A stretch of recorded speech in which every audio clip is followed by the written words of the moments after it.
आइ हम क्लास 9 के दुर्वाक्षत के प्रथम अध्याय मैथिली लिपिक संरक्षण के क्वेश्चन आंसर कराबै छी।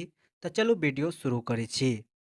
प्रथम क्वेश्चन, कोनो देशक परिचय पयबाक हेतु डॉक्टर उमेश मिश्र साहित्यक अध्ययन के किएक अत्यावश्यक मानलनि अछि?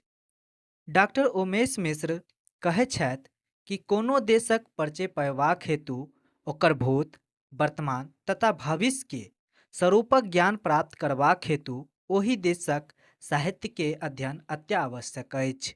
दोसर क्वेश्चन, मैथिली भाषा एवं लिपिक महत्व डॉक्टर उमेश मिश्र द्वारा कोना प्रतिपादित भेल अछि?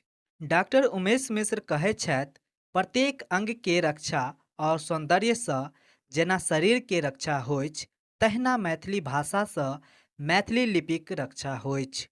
तेसर क्वेश्चन, मैथिली लिपिक प्राचीनतक संबंध में डॉक्टर उमेश मिश्रक की मत छनि?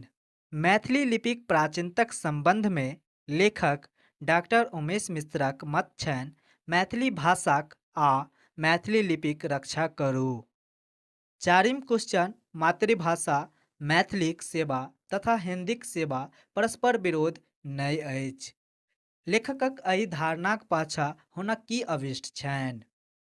लेखक डॉक्टर उमेश मिश्र कहै छथि, मातृभाषा मैथिलीक सेवा तथा हिंदीक सेवा परस्पर विरोध नहि अछि। दुनूक सामंजस्य छैक, यानी दुनू के समाज एक छै। लोक हिंदी बजथु, लोक देवनागरी सीखतु, किंतु अपन मैथिली भाषा यानी अपन मातृभाषा और लिपिक रक्षा करैत। पाँचम क्वेश्चन, मैथिलीक प्राचीन अभिलेख सब कोन लिपि में लिखल अछि? डॉक्टर उमेश मिश्र कहै छथि, मैथिलीक प्राचीन अभिलेख सब मैथिली लिपि में लिखल अछि। छठम क्वेश्चन, कोन शतक में मिथिला अक्षर विकसित भेल?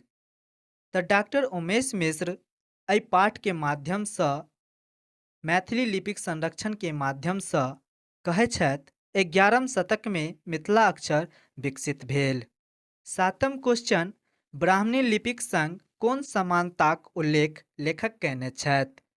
तऽ ब्राह्मणी लिपिक संग लेखक डॉक्टर उमेश मिश्र मैथिली लिपिक समानताक उल्लेख कयने छथि। अगर ई वीडियो नीक लागल हैत तऽ चैनल के सब्सक्राइब करू और वीडियो के शेयर केनाइ नहि बिसरब।